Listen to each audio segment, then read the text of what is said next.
There comes a moment in life when you're forced to make a choice not between right and wrong, but between reaction and restraint. They chose ego. They chose the loud path, the defensive stance, the pride that refuses to bend. But you chose peace, and that choice wasn't passive. It wasn't silence born from fear. It was the roar of maturity echoing in quiet resolve. You could have matched their fire, but you chose not to burn.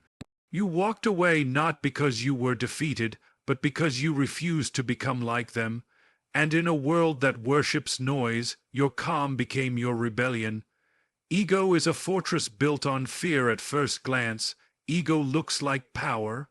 It walks into rooms with its chest out, speaks loudly, and refuses to be corrected. It demands attention and insists on being right. But underneath all that noise is something much more fragile: fear. Ego is often a response to insecurity, not a reflection of true confidence. It's a shield people carry to avoid confronting the parts of themselves they don't want to admit exist. When someone chooses ego, what they're often doing is protecting themselves from the discomfort of vulnerability. There's a deep discomfort in facing your flaws. It's painful to admit that you were wrong, that you caused harm, or that your actions were driven by pride. But those who choose ego over honesty will do anything to avoid that pain. They would rather shift blame than carry it. They would rather cut people off than apologize. They build walls instead of bridges because walls feel safer. That's the irony. The louder the ego, the more fragile the person behind it often is. People who live in ego tend to view the world as a competition. To them, every disagreement is a challenge to their authority. Every critique feels like a threat, and every moment becomes an opportunity to assert dominance. But life isn't a battlefield, and not every relationship needs a winner and a loser. When ego is in control, conversations turn into conflicts, and trust becomes a casualty.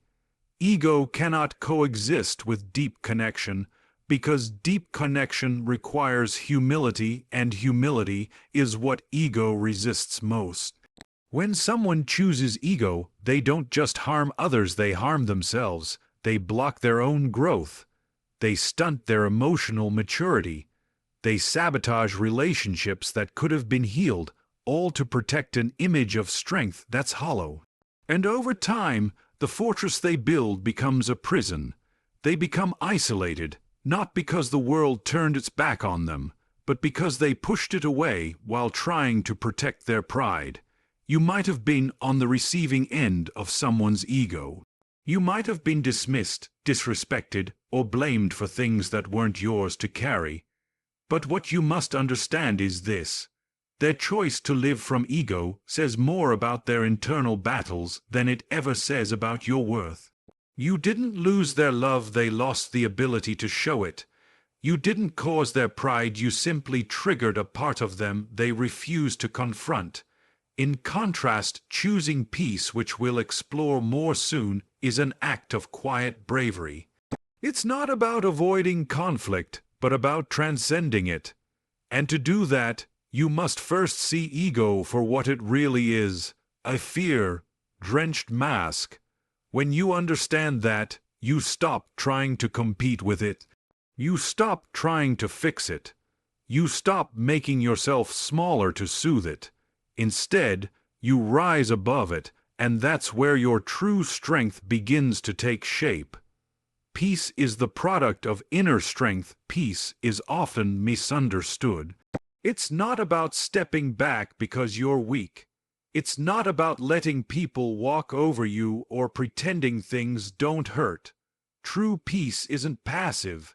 It's an active, conscious choice, and one of the most difficult ones a person can make when emotions run high and egos clash.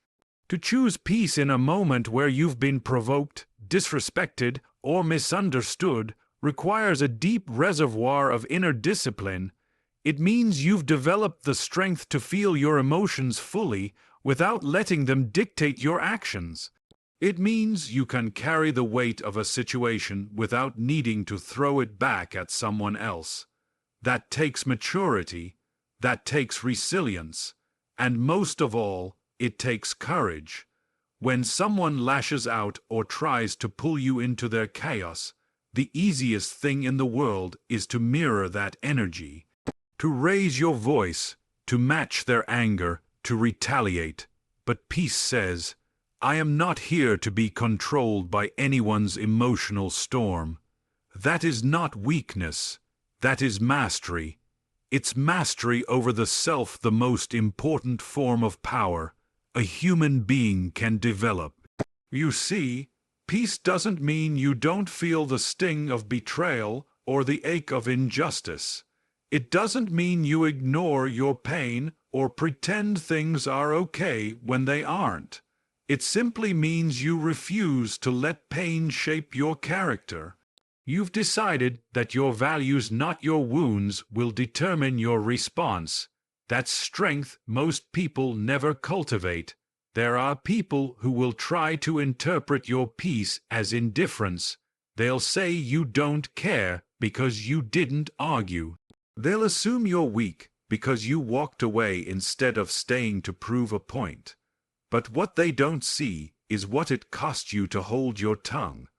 What they don't realize is how much restraint it took to not let your emotions turn you into someone you're not.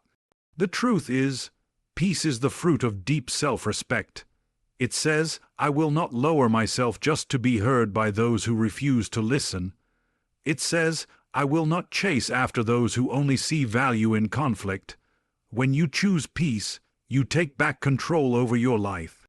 You stop living in reaction to others. You stop trying to win temporary battles, and instead, you focus on building a life that cannot be shaken by petty wars. And sometimes, the most powerful message you can send is no message at all. Not silence from defeat, but silence from clarity.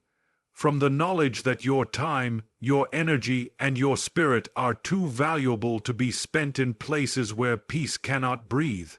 In choosing peace, you made a decision to grow, to heal, to evolve beyond the noise, and whether they ever realize it or not, your decision will always speak louder than their ego ever could. Their ego demands victory. Your peace seeks freedom. Ego always has something to prove. It needs to win arguments, dominate conversations, and come out on top, even if it costs trust, dignity, or connection. When someone is driven by ego, every situation becomes a competition, and every disagreement becomes a battlefield. But what they often fail to realize is that winning isn't always progress, and dominance isn't always power. Ego doesn't seek understanding, it seeks control. It doesn't ask, how can we grow from this? It asks, how can I come out looking superior? And when a person's thoughts are filtered through that lens, their actions start to reveal a deeper truth. They aren't fighting for truth, or healing, or clarity. They're fighting to protect their pride. That's why conversations with ego rarely lead to resolution. They spin in circles, they escalate quickly, they become about proving who's right, not discovering what's right. And no matter how calm or reasonable you are, ego will push you to a place where words are used like weapons, not bridges. It's exhausting, it's unproductive, and worst of all, it keeps people trapped in cycles that prevent real growth. You, however, chose a different path. You didn't choose silence because you had nothing to say. You chose it because you realized your energy was sacred. You didn't disengage because you were afraid of conflict. You disengaged because you were tired of conflict being the only language spoken.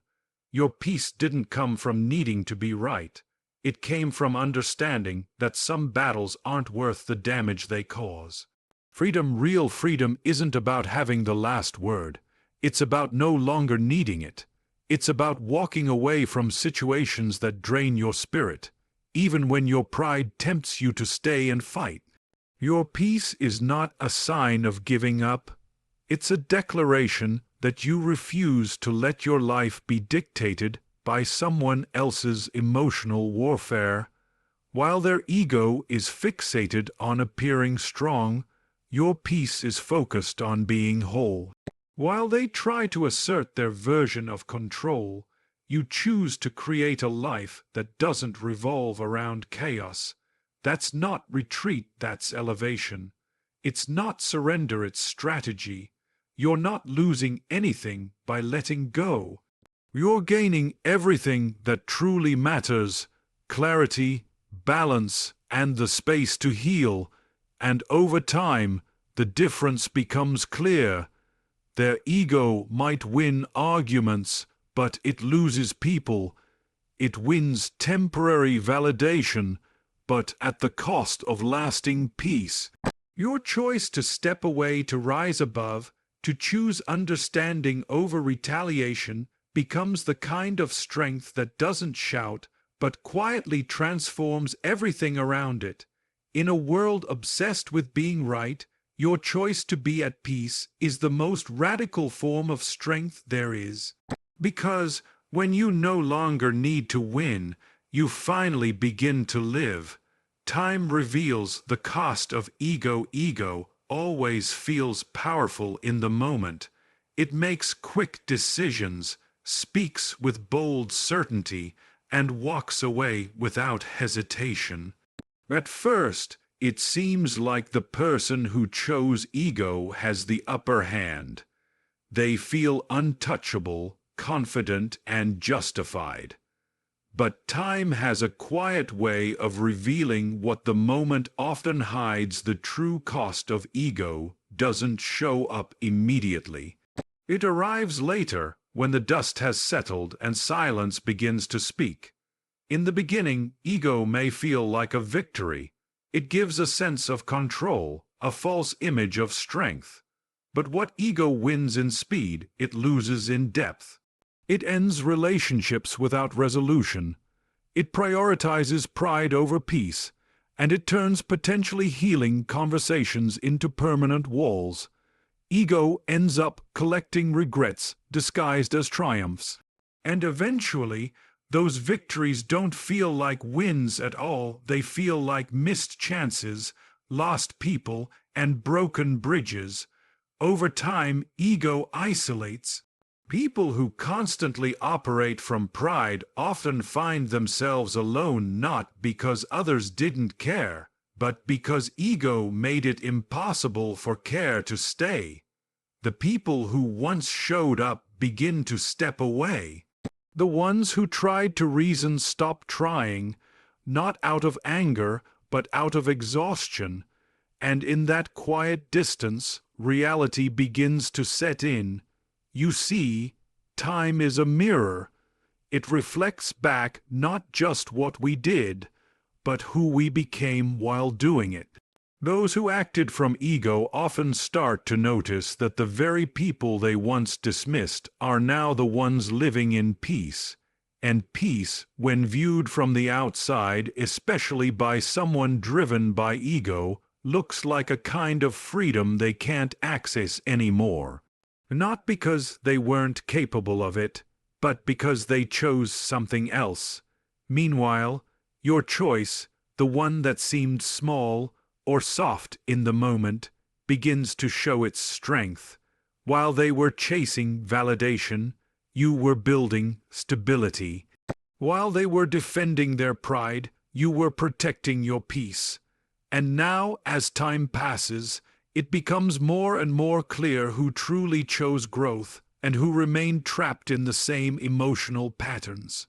That's the irony of ego. It promises strength, but eventually reveals a fear of change. It's afraid to say, "I was wrong." It resists the vulnerability needed to repair. It chooses the appearance of power, even if it means losing the very things that give life meaning: connection, empathy, and trust. And when those things are gone, what's left is not strength, it's silence. But the silence on your side is different. It's not empty, it's peaceful. It's the kind of quiet that follows healing, not avoidance. And as time continues its steady, honest work, the contrast becomes undeniable. One path led to inner growth, the other to inner conflict.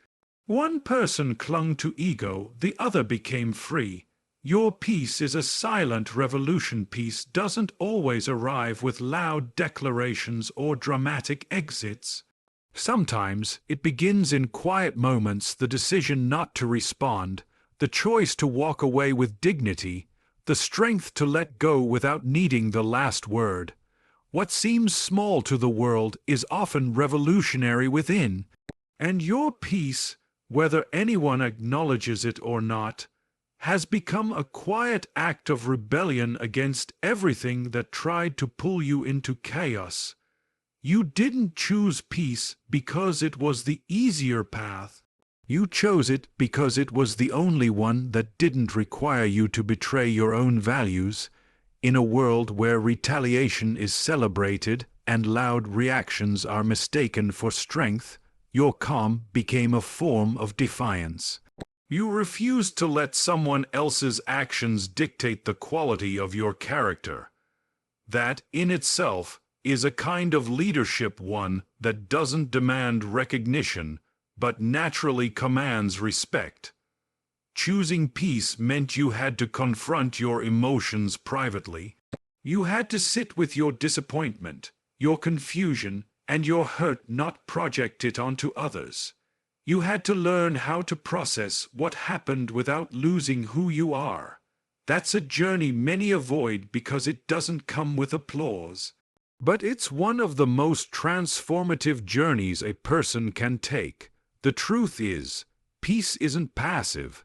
It's not about being indifferent or emotionless. It's about choosing what to carry and what to release. You didn't suppress your pain, you just refused to let it turn you into someone bitter. You didn't deny your worth, you simply stopped trying to prove it to people who were committed to misunderstanding it. That is strength wrapped in silence. And slowly, without any announcement, your life began to reflect the rewards of that peace. Your energy started flowing toward things that mattered. Your mind became clearer. Your relationships deepened with those who respected your boundaries, and most importantly, your self-respect grew. You realized that peace doesn't mean the absence of conflict around you, it means the presence of calm within you, no matter what's happening outside. To many, it may look like you just moved on, but the truth is you evolved. You stopped engaging in cycles that led nowhere. You stopped explaining yourself to people who never wanted to understand.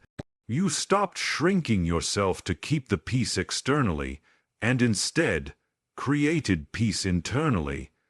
That kind of transformation isn't loud, but it's powerful. Over time, your silence becomes a statement. Not one made of bitterness or pride, but of clarity. It tells the world that you know who you are and you don't need conflict to prove it. It shows that your peace wasn't given to you, it was built. Carefully, intentionally, day by day, and in a world caught in noise, blame, and ego-driven reactions, that kind of peace is a quiet revolution, and you are living proof of its power.